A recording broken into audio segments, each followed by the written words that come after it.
Alaikum. Je reviens encore pour une nouvelle vidéo, hein, comme d'habitude. Hein. On essaie de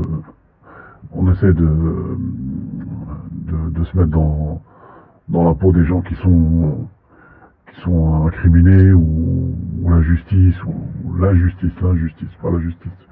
Ou quand il y a de l'injustice ou quand il y a des vérités qui sont dures à entendre, on est là. On essaie d'être juste, correct, sincère, comme j'ai toujours dit. Et essayer d'être positif aussi, parce que bon, la négation n'est jamais bonne pour l'âme et pour l'être humain en général. Donc je voulais répondre déjà par rapport à l'affaire Tariq Ramadan, parce que bon, je regarde des vidéos de temps en temps et ça me fait un peu penser au chat et à la souris, Tom et Jerry quoi. Alors t'as certains qui passent leur temps à dénigrer Tariq Ramadan. Après, moi j'ai jamais été trop fan de ces discours. Parce que bon, on n'a pas entendu Tariq Ramadan pour nous apprendre l'islam.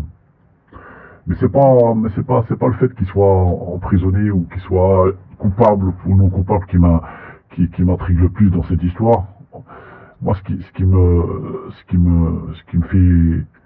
dégoûte en fait, ce qui me dégoûte, c'est de voir toutes ces femmes, ces femmes voilées qui allaient à ces meetings, qui allaient oh Tariq Ramadan, oh c'est limite c'est un idole quoi, ça c'était un idole pour elle.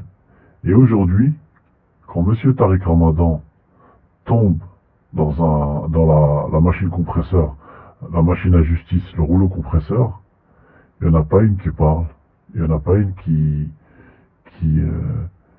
ne serait-ce qui parle pour la justice, parce que moi je suis pour la justice, je suis pas pour, s'il a fait, tant pis pour lui, s'il a pas fait, tant mieux pour lui, alhamdulillah. On n'est pas là pour dire ce que Tariq Ramadan il a fait, en tout cas personnellement, moi je dirais jamais Tariq Ramadan il a fait, Tariq Ramadan il a pas fait. Allahu Alam. Et manger la viande de son frère ou de sa sœur, parce qu'il y a des sœurs aussi, par rapport à Allah,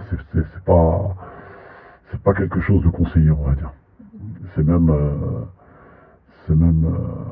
déconseillé, c'est grave même.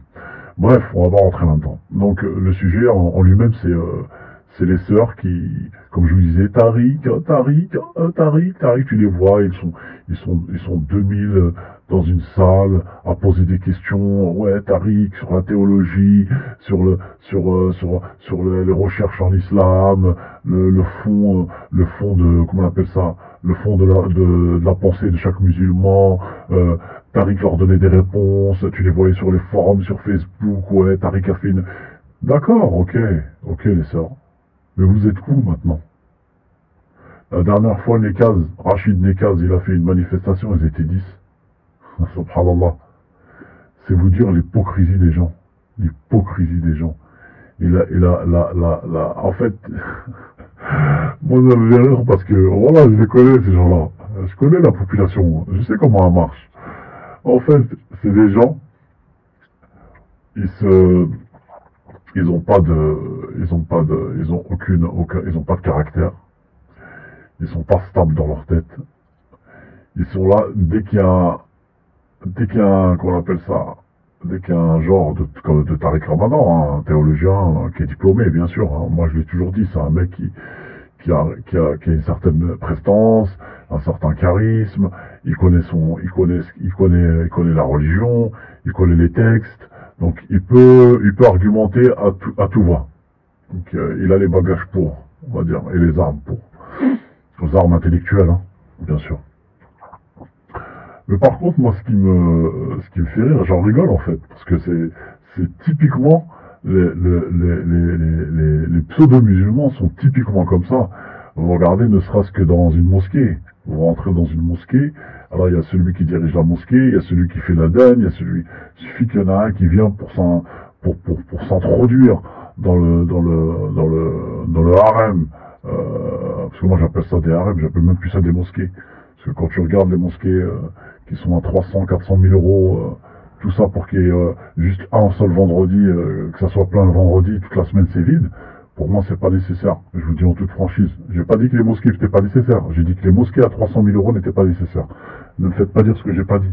Parce que tu as toujours des petits rats, là, à bec crochu, des petits vautours à bec crochu qui attendent que la chute pour venir te ramasser comme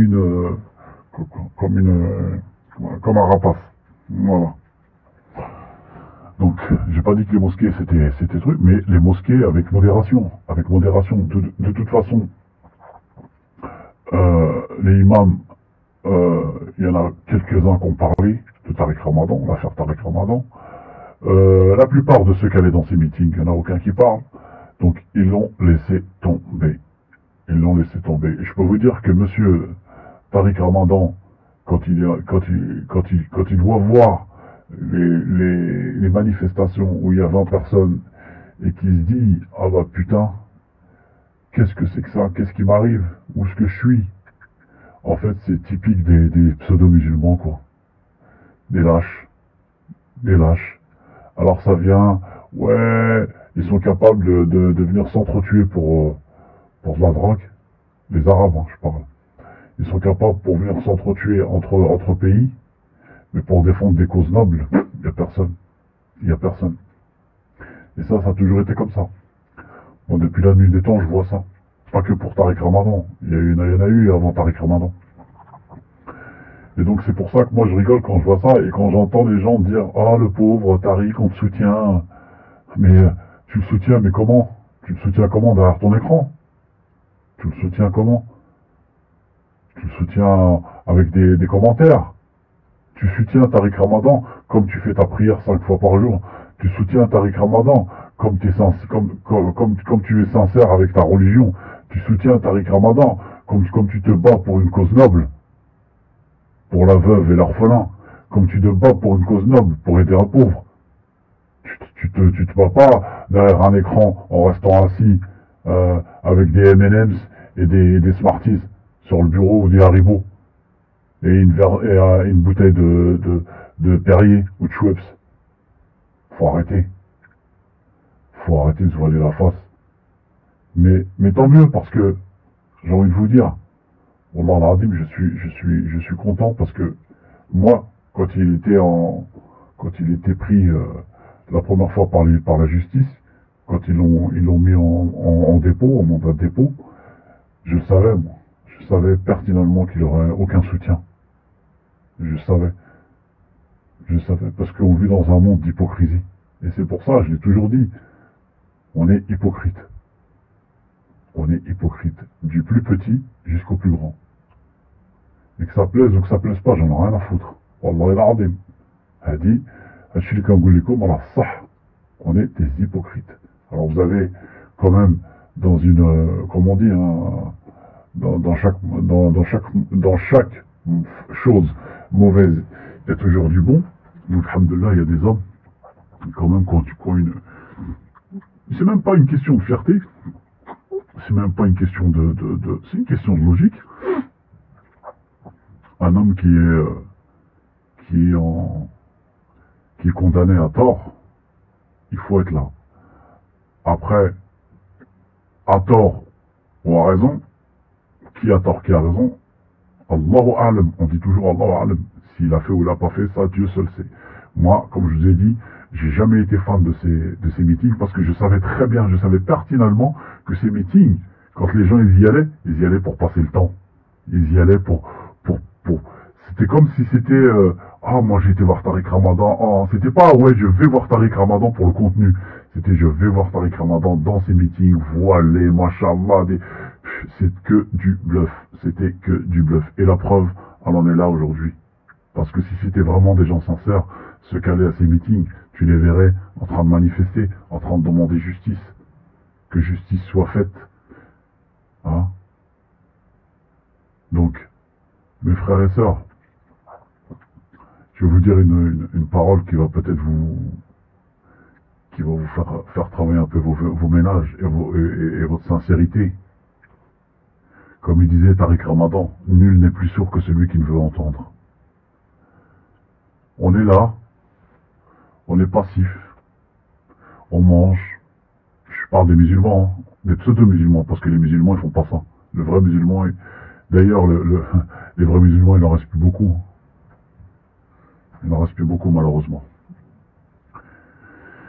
On mange, on dort, on travaille, on essaie de se donner corps et âme pour le boulot. Quand on voit des choses comme un exemple, comme Tariq Ramadan ou autre chose, on essaie de s'impliquer avec le minimum, c'est-à-dire derrière un écran, comme je vous ai dit tout à l'heure, assis sur une chaise de chez Ikea et un bureau qu'on a acheté devant un ordinateur avec des chocolats, des haribots. Donc on s'implique comme ça, de loin. Et puis après, quand la réalité elle arrive, il n'y a plus personne. Il n'y a plus personne. Et je parle pas que sur le cas de Tariq Ramadan. Comme je vous ai dit tout à l'heure, c'est les pseudo-musulmans, c'est ça. Aujourd'hui, c'est ça. Alors tu les vois là. Par exemple, je vais prendre un deuxième exemple, par exemple pour les mosquées à Clichy. Non mais vous imaginez, les gens ils prient dehors. Non mais c'est une honte. C'est une honte. Pour moi, c'est une honte. Jamais le prophète sallallahu alayhi wa sallam, il aurait accepté ça. Omar radiallahu anhu, Omar ibn Khattab, radiallahu anhu wa radwa an, et jamais il aurait accepté ça. Jamais il aurait accepté que les musulmans soient humiliés comme ça. Parce qu'en faisant ça, on s'humilie nous-mêmes, au lieu de respecter. Parce que plus tu demandes, plus tu as l'accord de coup. Plus tu m'en dis, plus tu as l'accord de coup. Plus ils te tiennent par les... je ne veux pas dire le gros mot, j'ai pas envie de dire de gros mots aujourd'hui. D'ailleurs, j'en dis pas beaucoup, mais j'évite de dire des gros mots. Chaque gros mot que tu dis, c'est écrit à chaque fois par les anges. Donc, le peu de temps où on peut dire du bien, il faut en profiter. Donc je revenais là par rapport aux prières. Le prophète sallallahu alayhi wa sallam, s'il était là aujourd'hui, wallahi al-azim qu'il n'aurait jamais accepté ça. Et jamais ce serait fait ça. Comment tu peux accepter ça? Comment tu peux venir toi faire des prières dans les rues et t'estimer que t'es musulman? T'es pas musulman mon frère en faisant ça. La rue elle a son droit. Je l'ai déjà dit dans une précédente vidéo. La rue elle a son droit. Et ça il y a un hadith sur ça. La rue elle a son droit. Tu viens chez des gens qui t'acceptent chez eux, tu travailles chez eux, même s'ils nous aiment pas, même on peut dire ils sont racistes, même s'ils nous aiment pas. À ce moment-là, jouons le jeu. Pourquoi on joue pas le jeu? Pourquoi on prend pas nos affaires et on rentre chez nous? Puisque vous voulez faire les grands sauveurs de l'humanité, les pseudo-musulmans là. Ouais, on va prier on prie dans les rues parce qu'on n'a pas de mosquée. À ce moment-là, bois de l'alcool parce qu'on te donne pas, vol parce qu'on te donne pas à manger. C'est quoi ça? C'est de la maslaha? C'est ça? À chaque fois qu'on ne nous donnera pas quelque chose, on va se salir. À chaque fois qu'on demande un truc, on ne nous le donne pas, on se salit. Non, ça devrait être le contraire, justement. Vous voulez pas nous donner de mosquée, il n'y a aucun problème. On se réunit 5 par 5 dans chaque immeuble. On prie 5 par 5. Le prophète sallallahu alayhi wa sallam, il n'a jamais parlé de mosquée. Il n'a jamais parlé de mosquée. Il n'y avait qu'une mosquée. C'est la première mosquée qu'ils ont construite.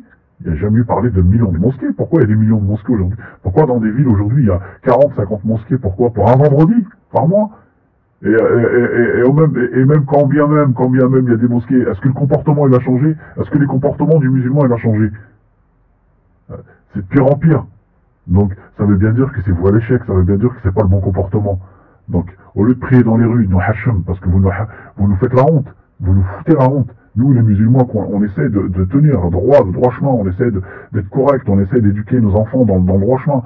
Et ça ne veut pas dire qu'attention, ça ne veut pas dire que je suis intégré, je bois de l'alcool, je mange du porc, je sors et tout, c'est pas vrai.